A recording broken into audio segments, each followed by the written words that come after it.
Hello and welcome to the Ending Body Burnout Show. We are your hosts, Chris and Philly, co-founders of a multi-award-winning functional medicine practice, serving busy people with energy, mood and gut issues. While busyness, addictive doing, people-pleasing and perfectionism might be the norm, it's not normal and it's a major contributor to health issues. Our goal with this show is to give you a holistic root cause approach to healing your body so that you don't have to continue doctor or diet hopping or popping a gazillion supplements hoping something might stick. So get ready to heal your body, get your spark back, deeply connect with yourself and step into the life of your dreams. Let's dive in.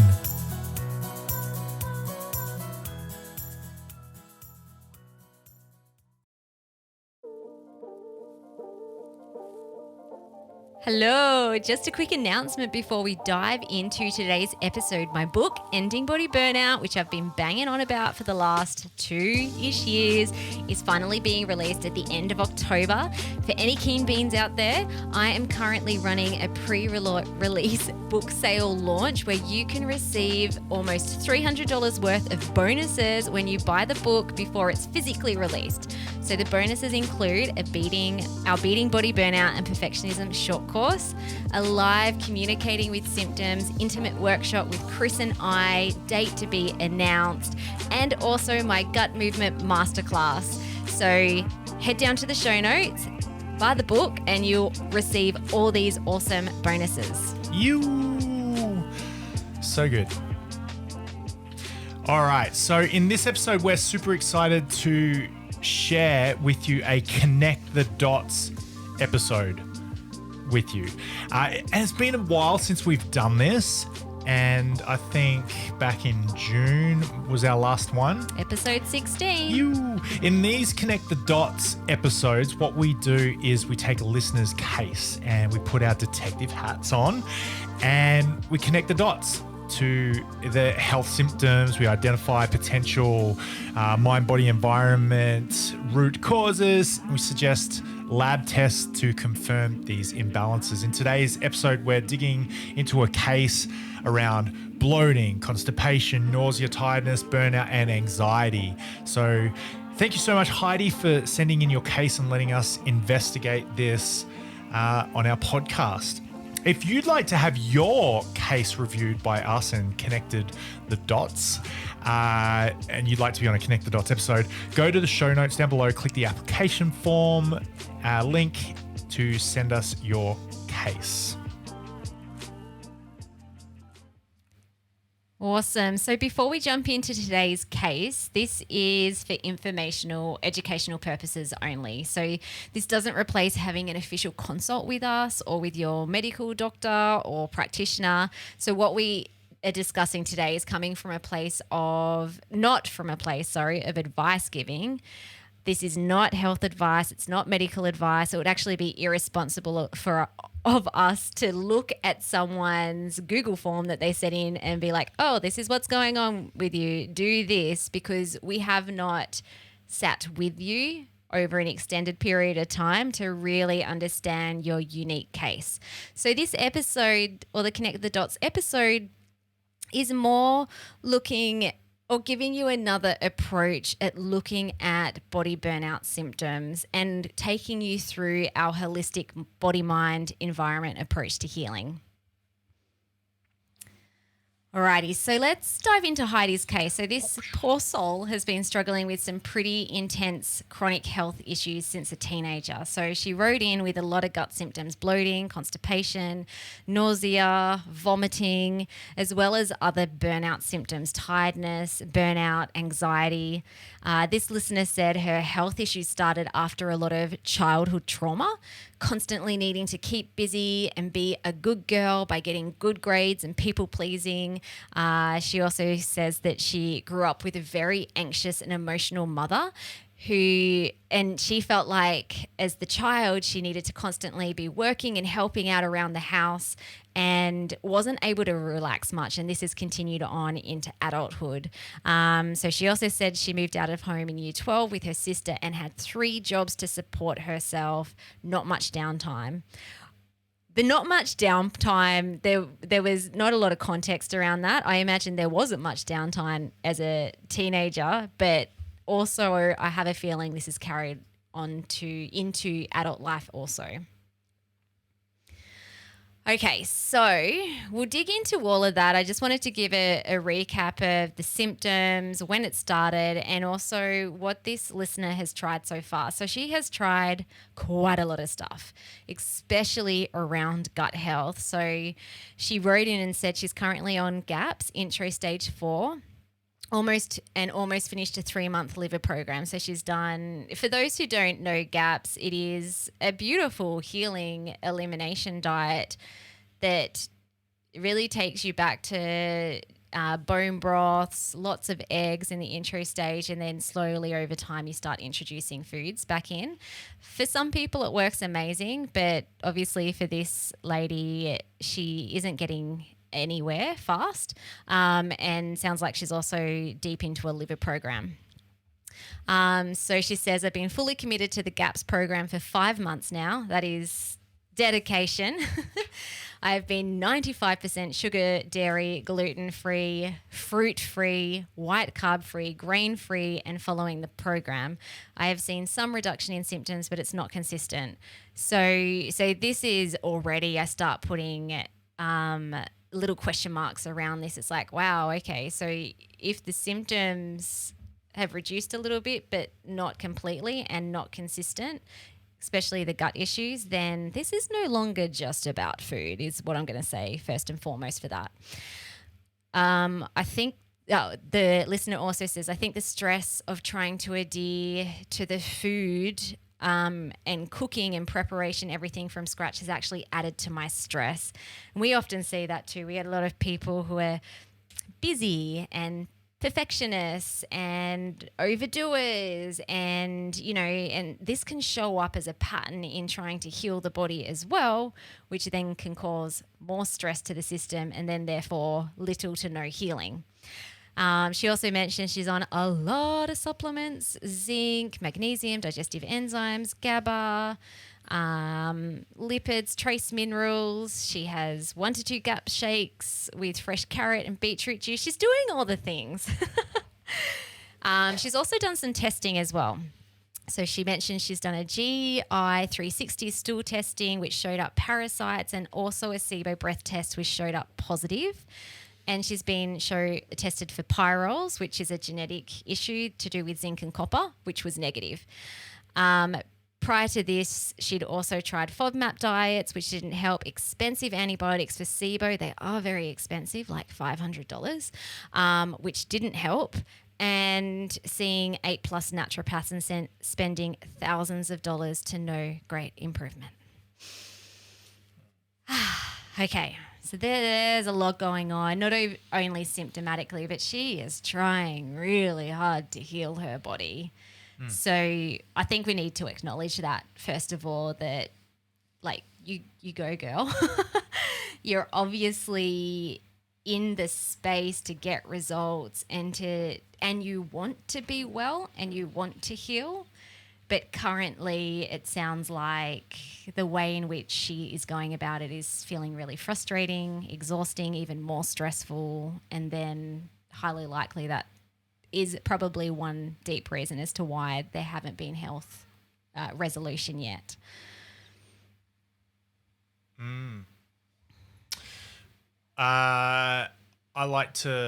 My very first thought about when I first meet somebody or hear a case is just to listen to the way they speak about concerns and what's going on in their life.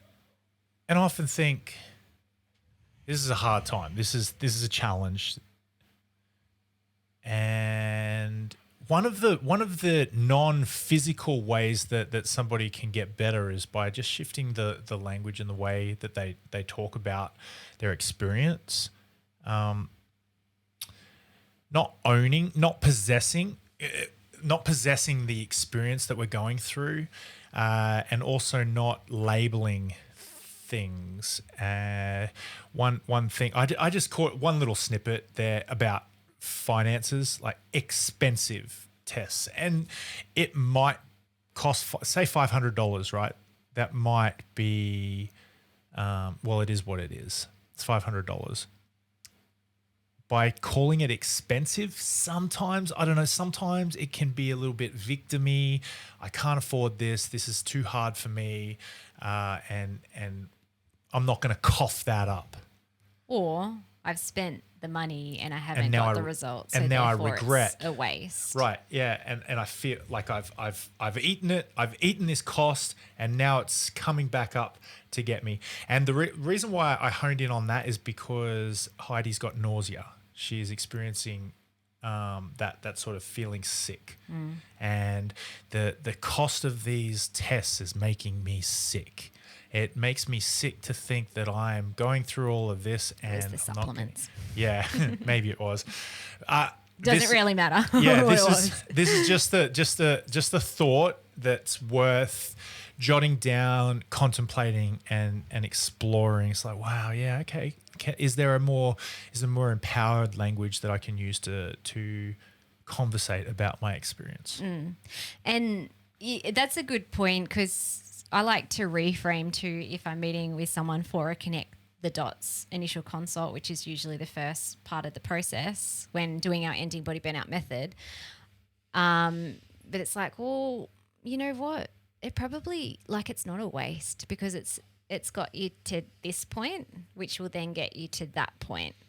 So it's almost like I look back at all the things I did that at the time I'm like, oh, this is a waste of time or money because I didn't get the results straight away, or I've been trying really hard to get them and I still have issues 6 months later. Whereas now I can look back in hindsight, I'm like, every single little thing that I did and big thing, it all fits. Like, it was all part of the picture in order for my body to then heal and be healthy. This is reminding me of this one time I was over some people's place, and when I was serving a mission for my church, and I went to this family's house, and they didn't have a lot of money, and they just fed us this massive meal.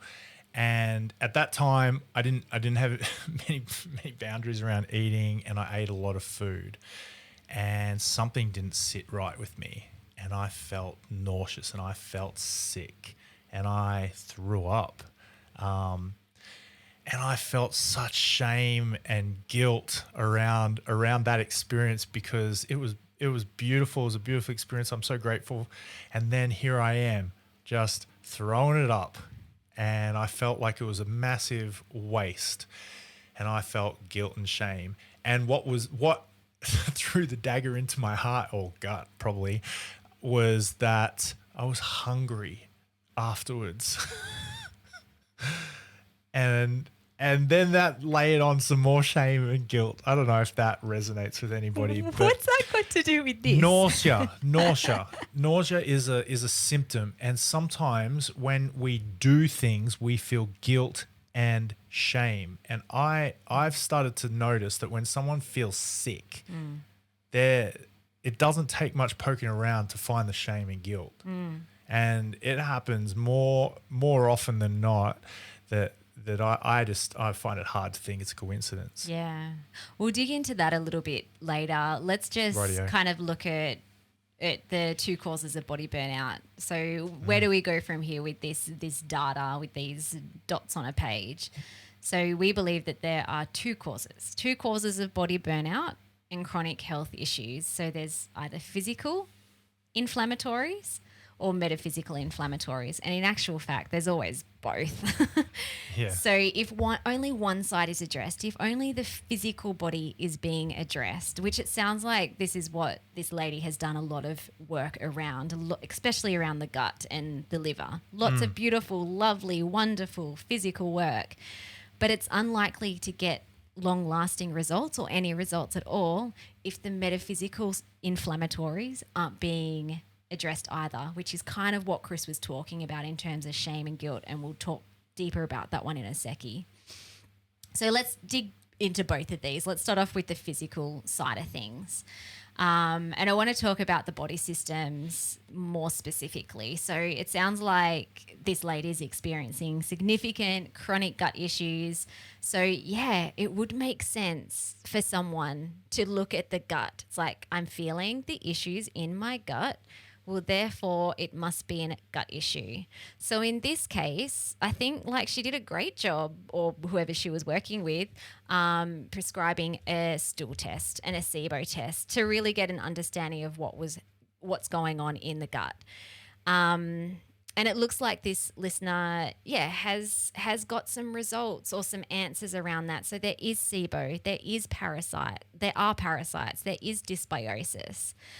And that is all great to know, because then it's like, okay, cool. Now we know a bit more about what to work on here. But currently all the gut treatment that she's tried so far hasn't worked. The antibiotics for the SIBO, the digestive enzymes, the GAPS diet, which clears up or should clear up a bunch of dysbiosis.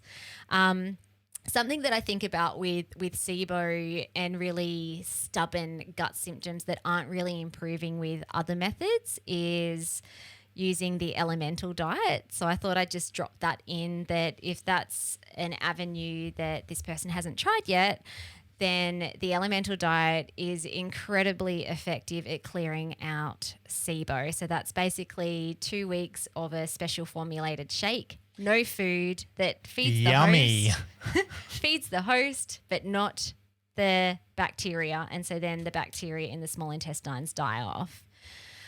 But Tastes like butt. well, actually, no. There's a chocolate flavor and a tropical flavor that we use. When I did the elemental diet back when I had SIBO, there was only the chocolate flavor, and that tasted like butt by the end of the 2 weeks. I'm just like, I'm so sick of this chocolate shake. Give me something to eat. Okay, but even before I would think about doing more gut support, I would be thinking about what else is happening at the physical body systems level, which is preventing the gut from healing, especially what is happening in the neuroendocrine system. So this listener said that she had trauma in the past, that she's now showing up with patterns of busyness, high levels of stress, people pleasing, difficulty relaxing, no downtime. The gut cannot heal in a stressed state. So when you're in a stress state, you switch into the sympathetic nervous system state, which is fight and flight. And in that state, you cannot rest and digest effectively. So I would be like, let's just forget about gut work at the moment. Let's calm the farm down and work out why your system is in a fight or flight mode and address that first before we jump back into gut work. Okay, so the two things that are two body systems then from that side of things I'd be thinking about are the adrenals and also the neurotransmitters. So your adrenals are these lovely organs that sit on top of your kidneys. They secrete your stress hormones, cortisol and DHEA. So cortisol is your fight-flight response hormone.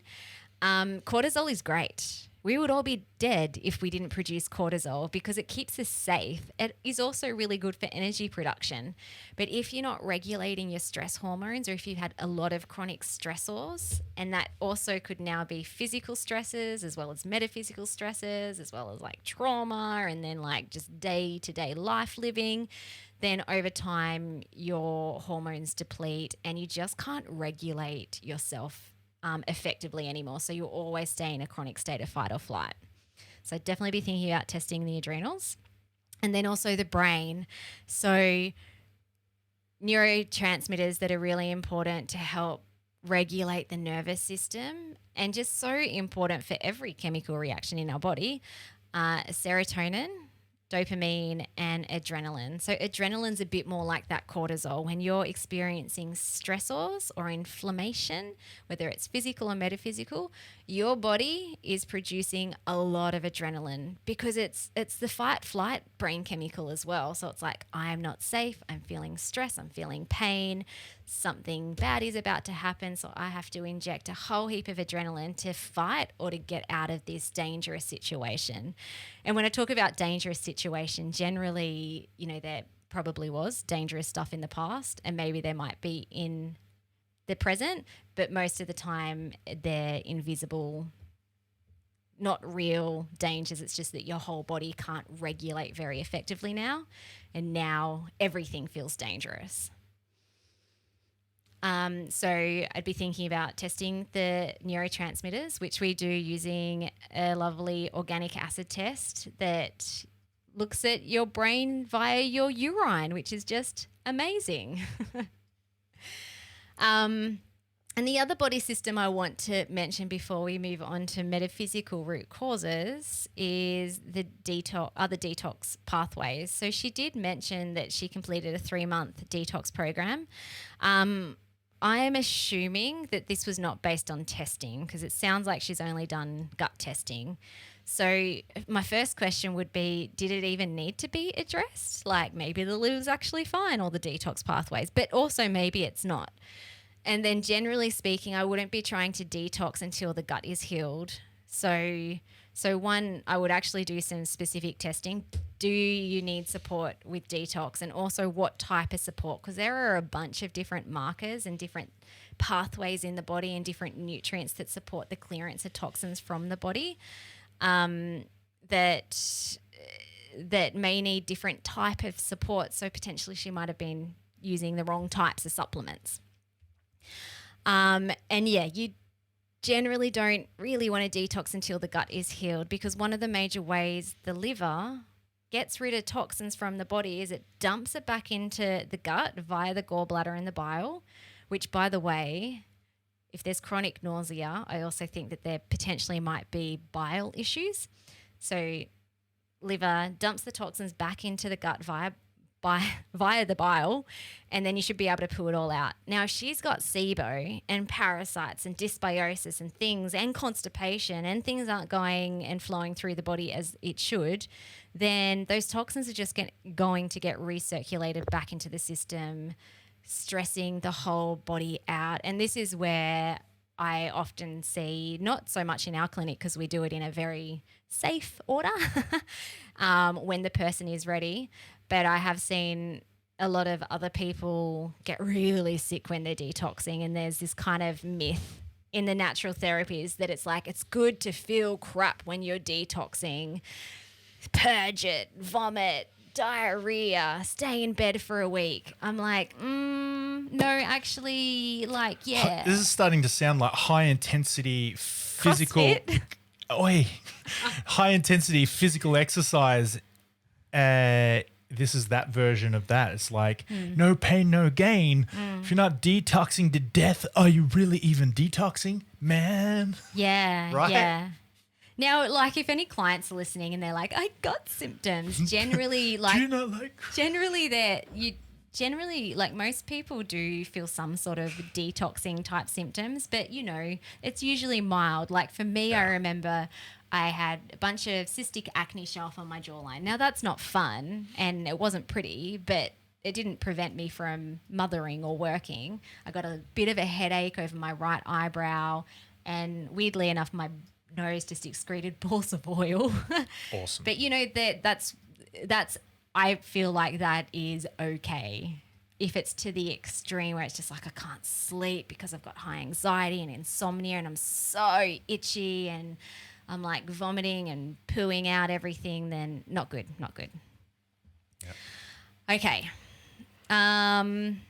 Metaphysical? Yeah. Well, also just really quickly, just from a physical inflammatory. So I really just kind of touched on the body systems, but then I'd also be thinking from a physical perspective, what else is happening in the lifestyle, in the environment? So is this person still using environmental toxins, maybe in skincare, cleaning products, because that's going to put more stress on the body? Is the house moldy? May there be some EMF sensitivities? What's her sleep like? What's her lifestyle like? Is she moving or not moving too much? So they're the type of things that we'd be thinking about from a physical inflammatory perspective.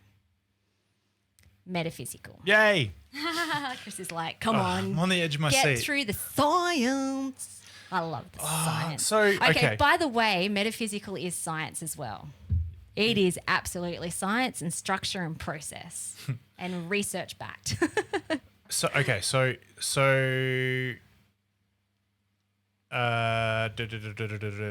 like okay, so not research back. This next thing I'm going to say is more about inner contemplation and soul searching.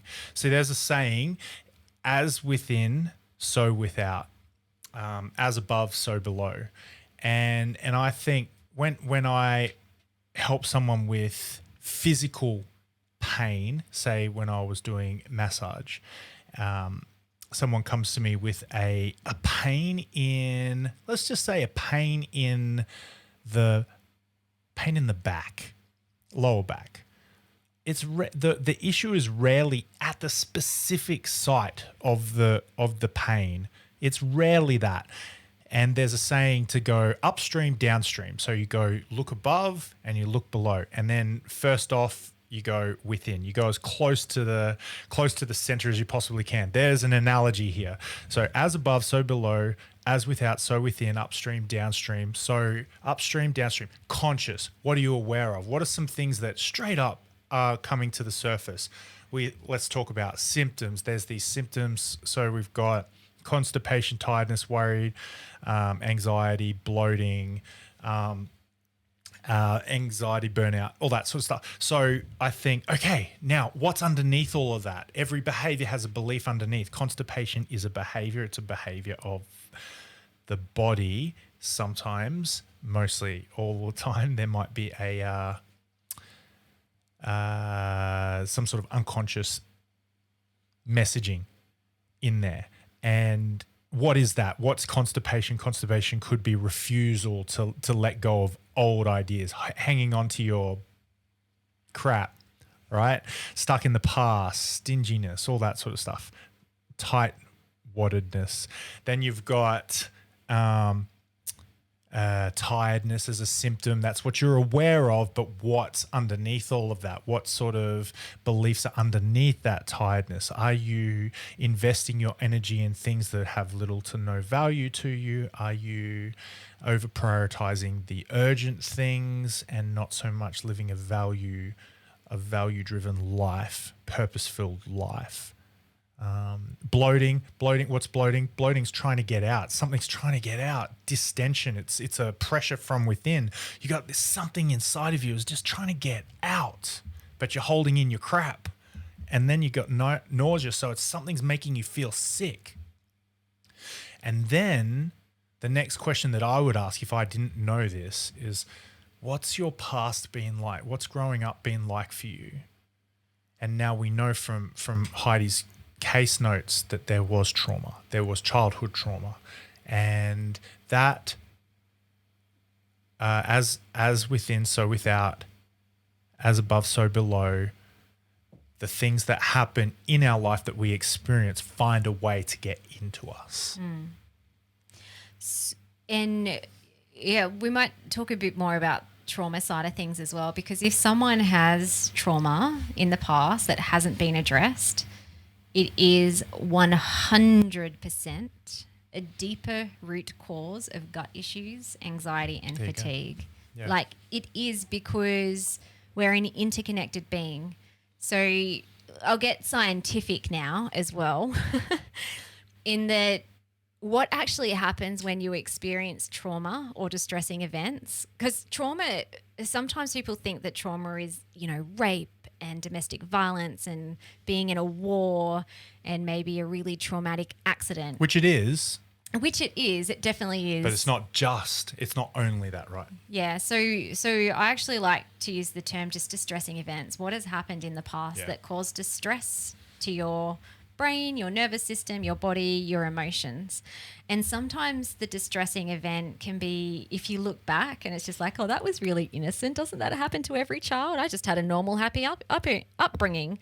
That was fine. But as a child, we're egocentric. So which means that everything that happens means something about us. And children have a limited capacity to process and make sense of things from, an adult perspective or a rational perspective. So we have little girls or they're growing up now, but our youngest is 8. And the smallest thing can cause major distress for her because she's internalizing everything. Everything means something about her. And generally, when you experience something negative, you make it mean something negative about yourself. So I just wanted to contextualize that trauma isn't just the big stuff, it's also the little stuff. And which then means that no child comes out of childhood without trauma. Like every child at some point would have something quite distressing happen to them that may or may not, and often it remains in the body, be stored in the body.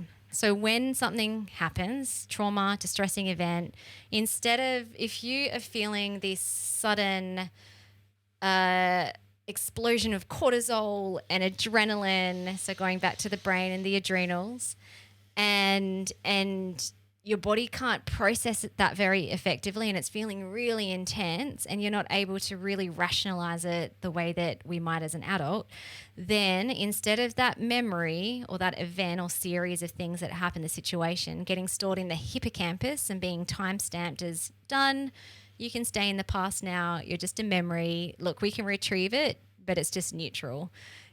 That's normal. What's dysfunctional is if that memory or that those events or situations don't get time-stamped and they get stuck in the unconscious state, almost like a broken videotape loop going round and round and round in your unconscious state, as if you are reliving it again and again and again in the present.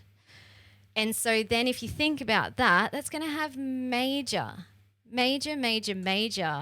stress, cause major stress to the body, because then constantly your adrenals are firing and your brain is firing and your nervous system is always feeling like it's in danger.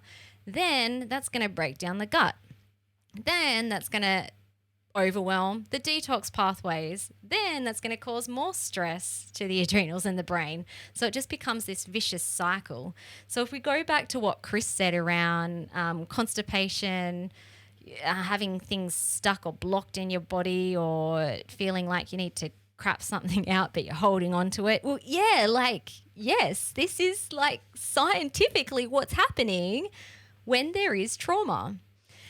And the unconscious state, the only way that it can talk to us is through things, imagination, symbols, and pain. And so that's where often we find that there are links between certain symptoms in the body having a symbolic meaning around something that's stuck in the unconscious state that needs to be addressed. And, you know, we're a fan of testing.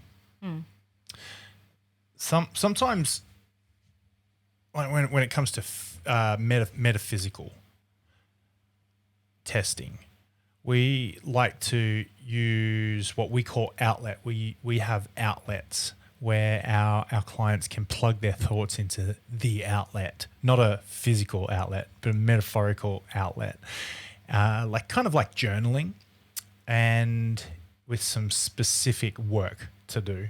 And when you get this stuff out of you, get it out of your head, and you connect with your heart, you connect with what's actually really going in at the deeper level, you can find some really interesting data that's worth contemplating. And if you don't get it out of your head, if you don't plug it into outlet, you've already got way too much in your head already, and you're trying to hold on to this stuff that just all this crap. Just get it out of your head, plug it into the outlet, and then deal with it. Once it's on paper, you can actually deal with it. And also too, like what we find with clients as well is then you start seeing patterns in their outlets, or like the metaphysical lab testing, just in the same way that we saw a bunch of patterns or connected the dots with the physical lab test. Same thing. There's a whole heap of patterns where it's just like, oh, because of this distressing stuff that happened, which has put you into a fight or flight state that is not processed and dislodged from your unconscious state yet, Oh, it's showing up as patterns of behavior, usually, first of all, or thought patterns.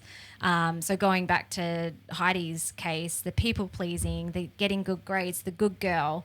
So that's really common when someone has a trauma response in the body, because it's like, oh, it's unsafe to be to not be part of the tribe. So when I am a good girl, when I get good grades, when I please other people, then other people are going to accept and love me. So it's kind of like a protective mechanism of not being rejected. And maybe, I mean, she doesn't talk about what type of childhood trauma, but potentially too, if there was any violence involved, then it's like, yeah, actually, it is safe. It is unsafe to not people please and to not be a good girl, because physically I may get hurt if I don't.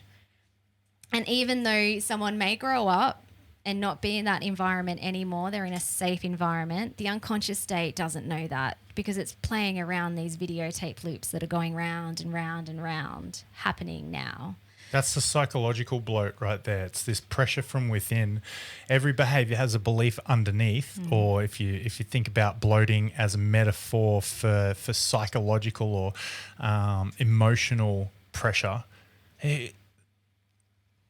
what's the stories in there? What's the stories that's causing this internal pressure? What's the stories that's causing this anxiety and this shame? What's the stories that you've decided to install as a protective mechanism based on the experiences that you've had that were overwhelming for you while you were developing and growing up?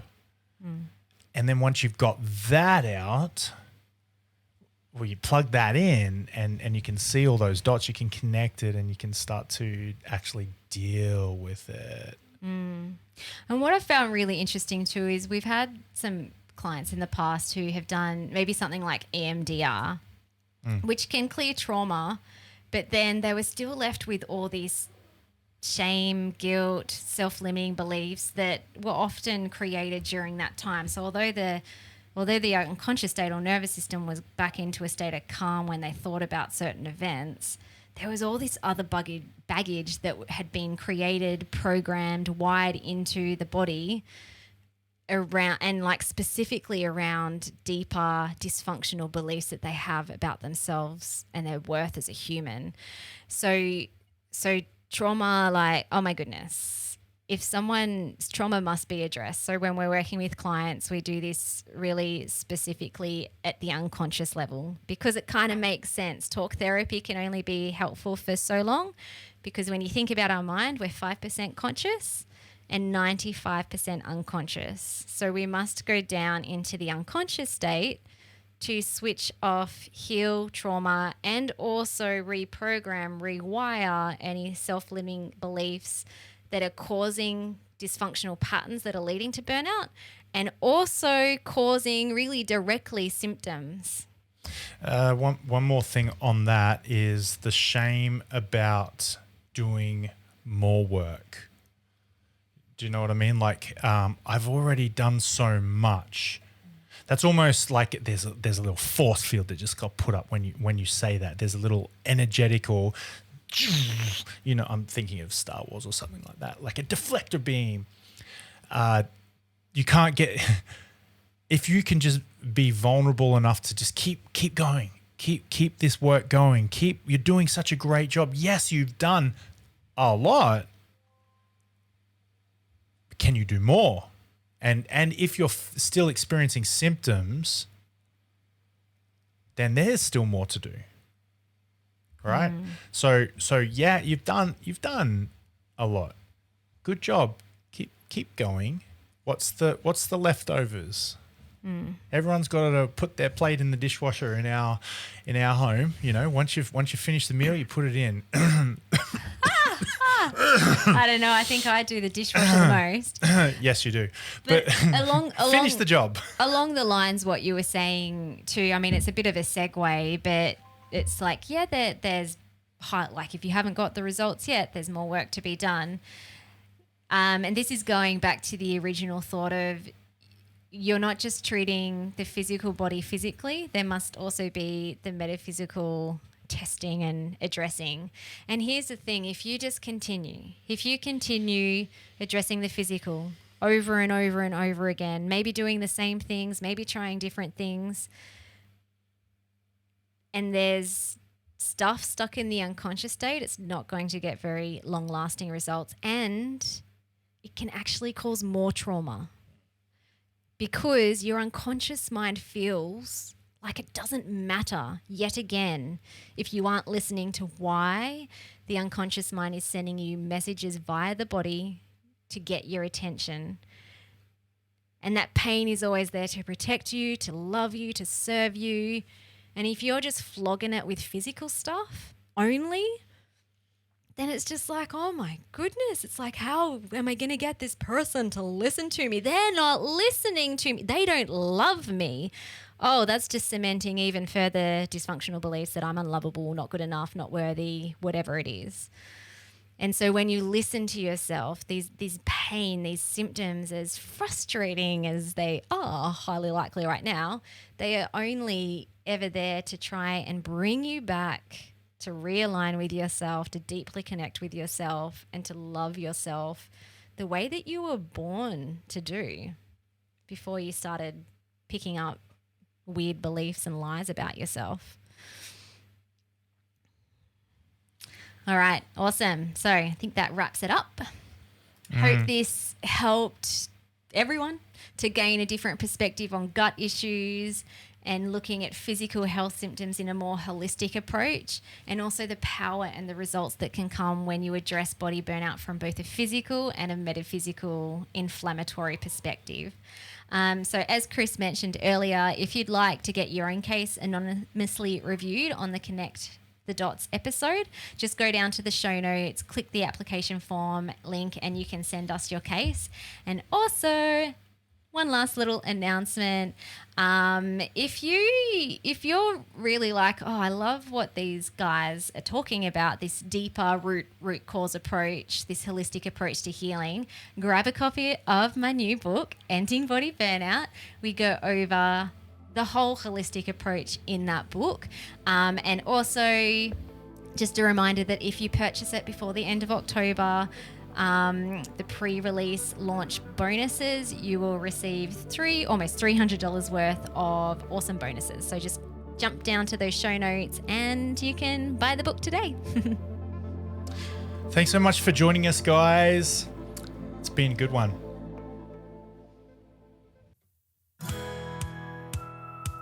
Thank you so much for listening. We so appreciate you. If you'd like to give us extra smiles, drop us a review and spread the love by sharing this episode. You can also rate your own state of burnout and the root cause contributors by taking our Ending Body Burnout assessment on our website. And if you're interested in learning about our group or one-on-one Ending Body Burnout programs, shoot us a DM via Instagram or Facebook. Have the best day ever.